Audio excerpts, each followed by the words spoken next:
Le vol est enfin terminé. Après 10 ou 12 heures en l'air, tout ce que vous voulez, c'est récupérer votre valise, rencontrer votre chauffeur et vous rendre à l'hôtel. Mais pour de nombreux voyageurs seniors, la partie la plus importante du voyage commence après l'atterrissage de l'avion. Vous faites la queue à l'immigration. Votre dos est endolori. Vos jambes sont fatiguées. Votre conjoint attend calmement à côté de vous. Puis l'agent lève les yeux. « Bonjour, puis-je voir votre passeport ?» Cela semble une conversation ordinaire. Pourtant, chaque jour, certains visiteurs passent en moins d'1 minute, tandis que d'autres sont invités à s'écarter pour des questions supplémentaires. La différence n'est généralement pas leur passeport, ce n'est pas leur âge, et ce n'est souvent pas leur anglais. C'est si leurs réponses correspondent à l'histoire que leurs documents racontent déjà. C'est pourquoi comprendre ces questions avant de voyager peut rendre une longue arrivée beaucoup moins stressante. Vous n'avez pas besoin d'un anglais parfait. Vous n'avez pas besoin de réponses compliquées. Vous avez simplement besoin de savoir ce que les agents d'immigration essaient discrètement de confirmer. Dans cette vidéo, nous allons passer en revue les 10 questions que les voyageurs seniors entendent le plus souvent, pourquoi elles sont posées et les habitudes simples qui peuvent vous aider à éviter les retards inutiles après un long vol international. Commençons par la toute première question que presque tous les voyageurs entendent. Question 1. Puis-je voir votre passeport ? Cela semble routinier, mais c'est là que votre première impression commence. Lorsque vous vous présentez au comptoir, l'agent demande « Puis-je voir votre passeport ?» Pendant que vous le cherchez, il observe déjà à quel point vous semblez préparé et à l'aise.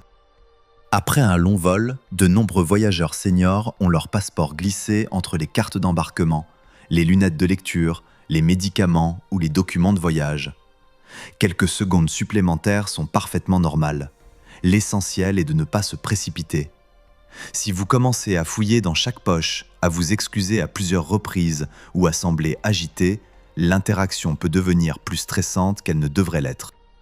Au lieu de cela, gardez votre passeport quelque part où vous pouvez l'atteindre facilement avant de rejoindre la file d'attente de l'immigration.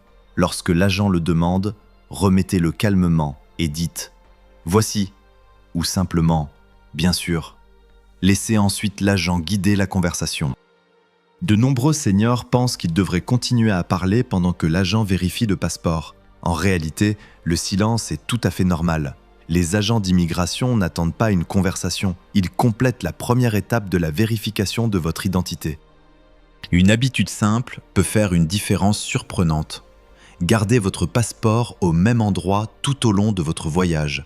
Que ce soit un portefeuille de voyage, un porte-passeport ou une poche sécurisée dans votre bagage à main, ne changez jamais son emplacement après l'embarquement. Lorsque vous savez exactement où il se trouve, vous arrivez au comptoir en vous sentant plus calme, et cette confiance se répercute souvent sur chaque réponse qui suit. Question 2. Combien de temps allez-vous rester ? La question suivante semble simple. Combien de temps allez-vous rester ? L'agent ne pose pas cette question par curiosité pour vos projets de vacances. Il vérifie si votre réponse correspond aux informations de voyage déjà liées à votre arrivée. Après un long vol, il est facile de perdre le fil des dates. De nombreux voyageurs seniors savent exactement quand ils rentreront chez eux, mais après avoir traversé plusieurs fuseaux horaires, se souvenir si c'est 12 jours, 2 semaines ou 15 nuits peut prendre un moment. C'est pourquoi il est utile de revoir votre itinéraire avant d'arriver à l'immigration. Lorsque l'on vous pose la question, répondez par une phrase claire. « Nous resterons ici 10 jours » ou « 2 semaines pour des vacances ». Puis arrêtez-vous. Une erreur que les gens font souvent est de penser qu'ils doivent expliquer chaque détail. Nous restons environ 2 semaines, à moins que nous ne décidions de visiter une autre ville, notre fille est encore en train de faire des plans. Rien de tout cela n'aide à répondre à la question. En fait, plus votre réponse change à mesure que vous parlez, plus il est probable que l'agent pose des questions de suivi. Une réponse claire et confiante indique quelque chose d'important à l'agent. Vous connaissez vos projets de voyage et votre voyage a une structure. Si vous rendez visite à des enfants ou des petits-enfants, il est tout à fait normal de le dire si on vous le demande. Mais jusque-là, répondez simplement à la question posée, rien de plus, rien de moins. C'est une petite habitude, mais une habitude qui peut rendre la conversation beaucoup plus fluide, surtout quand tout ce que vous voulez après un long vol est d'atteindre la récupération des bagages et de commencer vos vacances. Question 3. Quel est le but de votre visite? C'est l'une des questions les plus importantes que vous entendrez. Quel est le but de votre visite? Au début, cela ressemble à une simple conversation, mais l'agent s'assure que votre réponse correspond au type de voyage que vous avez planifié. Si vous êtes en vacances, dites-le. Nous sommes ici pour 2 semaines de vacances. Si vous rendez visite à de la famille, gardez la réponse aussi simple. Nous rendons visite à notre fille. Si vous rejoignez une croisière ou une visite guidée, c'est tout ce que vous avez besoin de dire. L'erreur que de nombreux voyageurs seniors commettent est d'essayer de raconter toute l'histoire. Eh bien, nous avons pris notre retraite il y a quelques années et notre fils a déménagé ici.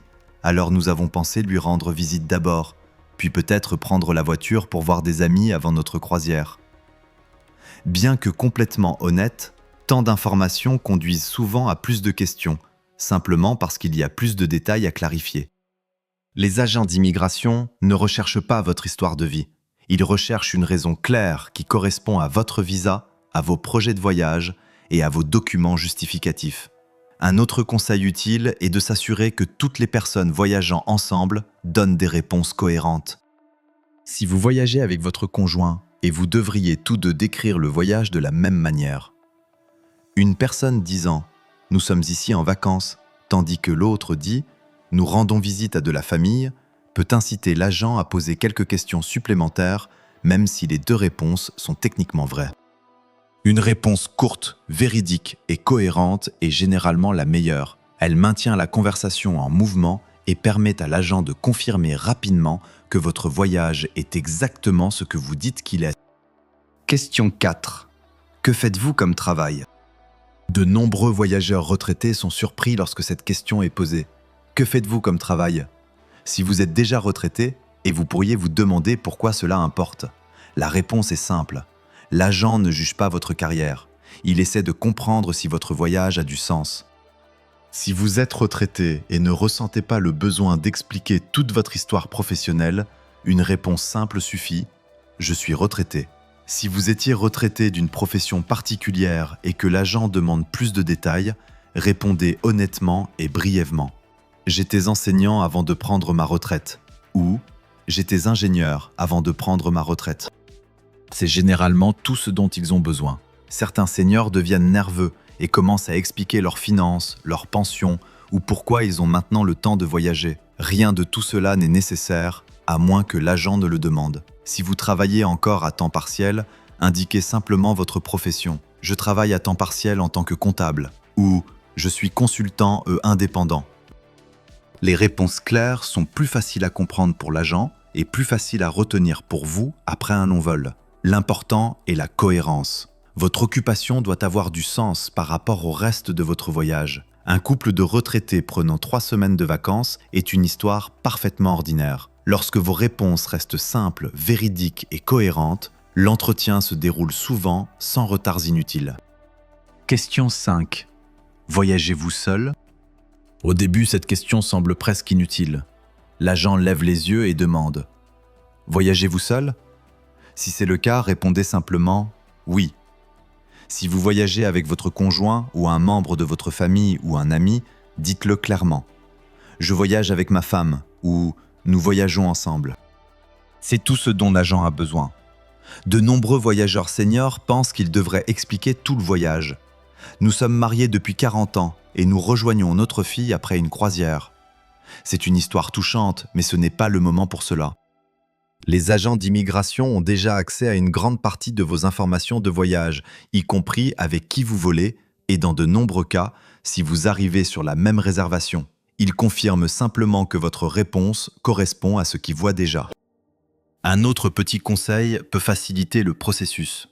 Si vous voyagez avec votre conjoint et restez ensemble autant que possible lorsque vous vous approchez des guichets d'immigration, à moins qu'un employé de l'aéroport ne vous indique le contraire. Cela aide à éviter la confusion et permet à vous deux de répondre de manière cohérente si vous êtes appelés et au comptoir ensemble. La réponse la plus simple est généralement la plus forte. Répondez honnêtement, soyez bref et laissez l'agent passer à la question suivante. Pour les voyageurs seniors, c'est un délai de moins entre vous et le plaisir de votre voyage. Question 6. Avez-vous de la famille ici? Cette question prend souvent les voyageurs seniors au dépourvu. Avez-vous de la famille ici? Cela semble amical, mais l'agent essaie simplement de comprendre votre lien avec le pays. Si la réponse est non, restez simple, non. Puis attendez la question suivante. Si vous avez de la famille ici, répondez honnêtement. Oui, mon fils vit ici. Ou ma fille et sa famille vivent à Vancouver. Il n'est pas nécessaire d'expliquer quand ils ont déménagé, ce qu'ils font comme travail ou à quelle fréquence vous leur rendez visite, à moins qu'on ne vous le demande. De nombreux retraités craignent que le fait d'avoir de la famille dans le pays les fasse paraître suspects. Dans la plupart des cas, ce n'est pas le cas. Des millions de parents et de grands-parents voyagent chaque année pour passer du temps avec leurs enfants et petits-enfants. Les agents d'immigration voient ces visites tous les jours. Ce qui compte, c'est que votre réponse corresponde au but de votre voyage. Par exemple, si vous avez précédemment dit que vous rendiez visite à de la famille, mentionner votre fille ou votre petit-fils est parfaitement cohérent. Si vous êtes en vacances, mais que vous prévoyez également de passer un week-end chez des proches, c'est parfaitement normal aussi. L'important est de répondre naturellement, sans changer votre histoire en plein milieu. Une habitude utile avant de voyager est de garder l'adresse et le numéro de téléphone du membre de la famille que vous visitez quelque part de facile à trouver. La plupart du temps, vous n'en aurez pas besoin, mais si l'agent vous demande où vous logerez, vous aurez l'information prête au lieu d'essayer de vous en souvenir après un non-vol. Une réponse calme et honnête maintient généralement l'entretien en mouvement et vous rapproche un peu plus de la rencontre des personnes que vous avez voyagé si loin pour visiter. Question 7. Êtes-vous déjà venu ici? Cette question semble décontractée, mais c'est une autre façon pour les agents d'immigration de confirmer que votre historique de voyage correspond à leur dossier. Êtes-vous déjà venu ici? S'il s'agit de votre première visite, dites simplement « Non, c'est ma première fois ». Si vous avez déjà visité, répondez tout aussi clairement « Oui, nous étions ici il y a 2 ans » ou « Oui, nous sommes venus l'été dernier ». C'est généralement suffisant. Certains voyageurs seniors commencent à essayer de se souvenir de chaque voyage précédent. Je crois que c'était avant le Covid, ou peut-être l'année d'après. Nous sommes aussi passés par un autre aéroport. Après un long vol, il est parfaitement normal que les dates se brouillent. Si vous ne vous souvenez pas du mois exact, ne devinez pas. Donnez la réponse la plus précise possible et laissez l'agent demander plus de détails si nécessaire. Voici quelque chose que de nombreux seniors ne réalisent pas. Dans la plupart des cas, l'agent peut déjà voir vos entrées et sorties précédentes. Il ne pose pas la question parce qu'il ne sait pas. Il vérifie simplement que votre réponse est cohérente avec votre dossier de voyage. C'est pourquoi il n'y a aucun avantage à essayer de paraître plus impressionnant en énumérant chaque pays que vous avez visité ou chaque vacances que vous avez prise. Une réponse courte et honnête est toujours le meilleur choix. À ce stade, l'agent a déjà entendu plusieurs de vos réponses. Lorsque chacune est claire et cohérente, l'entretien commence à sembler routinier au lieu d'incertain.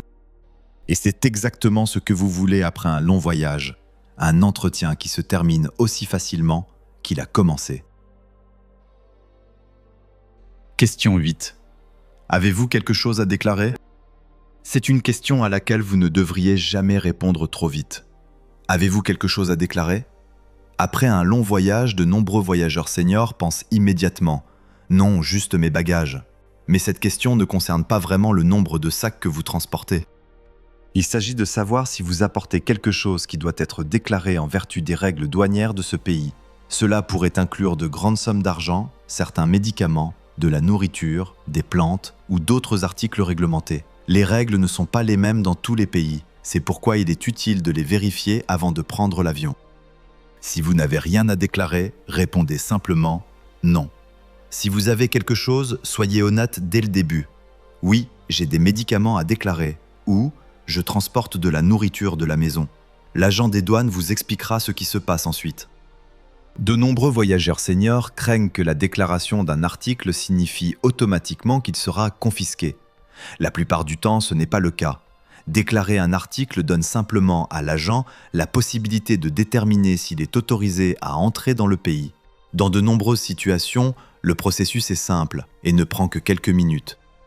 Les vrais problèmes commencent généralement lorsque quelqu'un dit qu'il n'a rien à déclarer pour que les agents découvrent ensuite des articles non déclarés lors d'une inspection. Cela peut entraîner des retards des contrôles supplémentaires, des amendes ou une confiscation, Des conséquences bien plus stressantes que de répondre honnêtement dès le départ.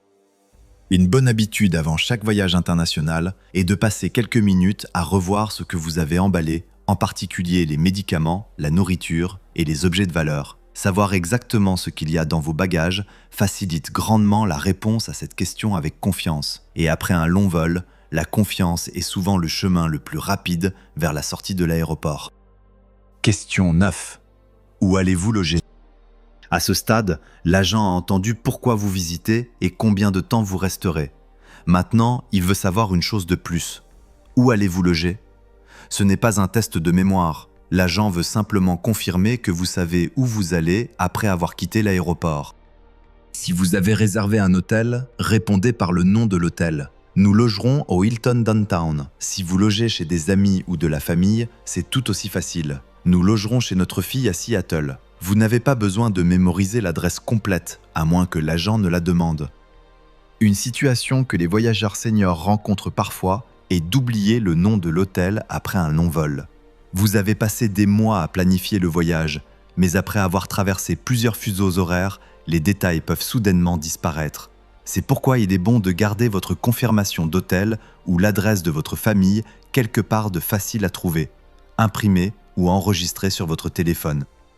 Si vous avez besoin de vérifier, il est bien mieux de dire « J'ai la réservation juste ici » que de deviner. Rappelez-vous, les agents d'immigration ne s'attendent pas à ce que vous ayez chaque détail mémorisé. Ils recherchent des réponses honnêtes, cohérentes et étayées par vos projets de voyage. Un peu de préparation avant l'atterrissage peut faire de cette question l'une des plus faciles auxquelles vous répondrez et vous aider à vous rapprocher un peu plus de votre plaisir de vacances. Question 10. Puis-je voir votre billet de retour ou votre vol de continuation ? C'est souvent la dernière question, avant que vous ne soyez accueilli dans le pays. Puis-je voir votre billet de retour ? Pour de nombreux voyageurs seniors, le billet a été réservé il y a des mois et vite oublié. C'est pourquoi certaines personnes sont prises au dépourvu lorsqu'on leur demande de le montrer. L'agent ne vérifie pas si vous avez choisi le vol le moins cher ou la meilleure compagnie aérienne. Il recherche quelque chose de beaucoup plus simple. Une preuve que vous prévoyez de quitter le pays dans le délai qui vous est autorisé.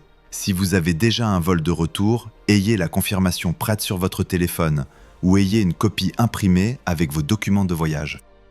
Lorsqu'on vous le demande, remettez-le simplement. Certainement, voici mon vol de retour. Si vous continuez vers un autre pays au lieu de rentrer chez vous, le même principe s'applique. Montrez votre billet de continuation et répondez honnêtement. Une erreur qui crée un stress inutile est de fouiller dans les emails en étant au comptoir, en essayant de se souvenir de la compagnie aérienne qui a envoyé la confirmation. Après un long vol international, même des tâches simples peuvent sembler plus difficiles. C'est pourquoi de nombreux retraités expérimentés gardent tous leurs documents de voyage importants ensemble dans un dossier ou une application de voyage avant l'atterrissage de l'avion. Tout est au même endroit, pas de recherche, pas de précipitation, pas d'inquiétude inutile. Un billet de retour ne garantit pas l'entrée, mais pouvoir le produire rapidement aide à confirmer que vos projets de voyage sont organisés et complets. C'est un petit détail qui peut rendre les derniers instants de votre entretien d'immigration beaucoup plus fluides. Vous avez probablement remarqué un schéma maintenant. Aucune de ces 10 questions n'est conçue pour vous piéger. Elles sont conçues pour confirmer que vos documents, vos projets de voyage et vos réponses racontent tous la même histoire. Pour les voyageurs seniors, c'est rassurant. Vous n'avez pas besoin de mémoriser des réponses parfaites. Vous n'avez pas besoin de parler un anglais impeccable. Et vous n'avez certainement pas besoin de vous sentir intimidé par le comptoir d'immigration. Un peu de préparation avant votre vol peut faire toute la différence. Gardez votre passeport et vos documents de voyage quelque part de facile à atteindre. Passez en revue votre itinéraire avant d'atterrir. Sachez où vous logerez et quand vous rentrerez chez vous. Ensuite, lorsque les questions arrivent, répondez-y honnêtement, brièvement et avec confiance. La plupart des entretiens d'immigration ne durent que quelques minutes. Plus vous êtes calme et mieux préparé, et plus le vôtre le sera aussi. Si vous avez trouvé ce guide utile, pensez à le partager avec un ami, un conjoint ou un autre senior planifiant un voyage international. Cela pourrait aider à rendre leur prochaine arrivée un peu moins stressante. Et si vous souhaitez des conseils de voyage plus pratiques, conçus spécialement pour les voyageurs seniors, assurez-vous de vous abonner. Chaque vidéo est créée pour vous aider à voyager avec plus de confiance, à éviter les erreurs courantes à l'aéroport et à profiter de chaque voyage du départ à l'arrivée. Bon voyage et que votre prochain voyage commence par un accueil en douceur.